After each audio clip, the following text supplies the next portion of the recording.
Hey coin collectors and welcome to DC Coin World International Coin Channel. And today we're going to take a look at some Jefferson nickels from 1999.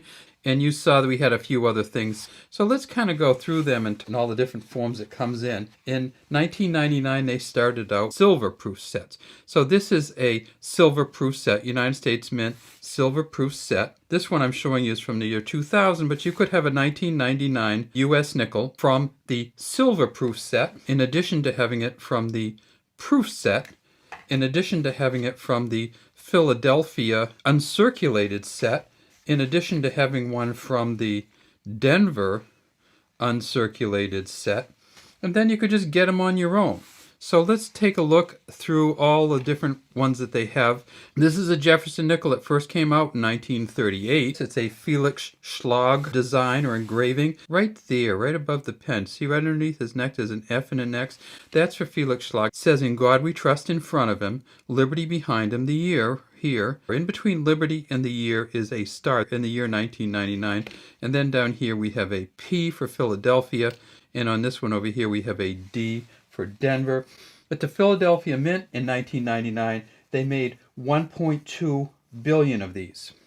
The Denver Mint, they only made 1 billion. So between the two of them, 2.2 billion. Are these rare? No, they are not rare. Even in this good condition for a circulating coin, this one here on the left is probably in the best condition of the two, still with little chips and stuff.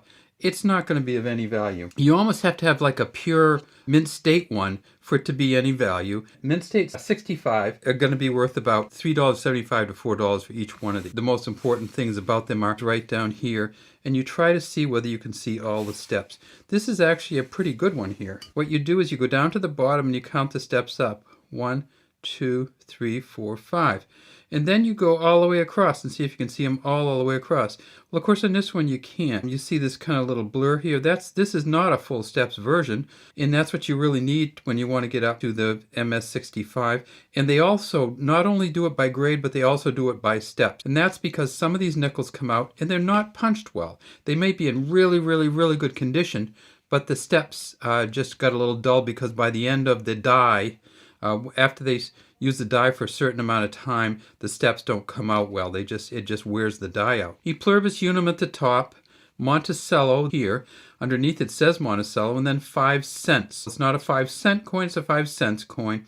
And down at the bottom it says United States of America. We tip it up and we see that it is a smooth edge and a pretty shiny one. They weigh about 5 grams. They are 21.2 millimeters in diameter and 1.75 millimeters in thickness. The coin alignment is flipped. So if it's facing up and you flip it over, you get the other side facing up. Some coins, they're the same, so you can flip them sideways. Can't do it on this one because you get upside down. So if you want to see both sides, you take it, flip it from the top down, and you're up, right side up on the far side. Thomas Jefferson was the 3rd president of the United States from 1801 to 1809. In 1938, we really had no idea how long people were going to stay on coins. This has been a long, long, long run for Thomas Jefferson. As I said, he's even on the new nickels or new 5-cent coins. He has a somewhat different image, and I'll show you one of the newer ones. This is a 2005. He's facing to the right, and if you see this image, you probably know what's on the back of this one, and that is, it is one of the Lewis and Clark coins from the bicentennial year of Lewis and Clark, and it's a Buffalo coin from 2005. So if these two coins aren't worth much, what about when we get to the Denver Mint? So this is the actual envelope that you buy it in, or the other one is the Philadelphia Mint. These are uncirculated coin sets. If you get the uncirculated set, you take it out, you get something that looks kind of like this. It's going to be in plastic, and it'll have all the coins in it. And you'll see that these have the P and the D on them. These aren't the uncirculated sets from San Francisco. Those are the more expensive sets. These are the uncirculated sets from each of the mints. So what you can do is have a torn up one. You can actually pull out one of the coins from it. And this is straight from the uncirculated mint set. And you can see on this one, you can really see the F and S on this one. If we tip it up a little bit, we see that it is in incredible condition. Look at that, the face and the folds. Look how like the little braid goes down in the back. His eyes are just perfect, little bit of eyebrow there. And when we tip it over, we can see that this is almost a full steps version. There's some little bit of a mess here. You can see stuff around the top that you can't see in the other ones. See, you can see the side steps. So this coin here actually came from an uncirculated mint set, probably in, it's probably not quite MS65 condition and doesn't quite have all the full steps, so it's probably only worth about $1. What's a mint set look like? Well, here's the one, and this is an amazingly good quality coin. I'm not going to take it out of the plastic. You see a couple little scratches there on the plastic, but look, see how they buff the image of Jefferson differently than on the uncirculated. So let's put the uncirculated here. See how it polishes the front out way different than it polishes on these. And that actually gets you sometimes what they call it the cameo image. Down here we know where this came from, because even if it wasn't in the plastic, because it has an S on it. The San Francisco Mint ones only came in plastic, so you won't, in hard plastic. You see what I mean? The difference between the hard plastic and the soft plastic here. So this is the soft plastic. It's just like a cellophane kind of.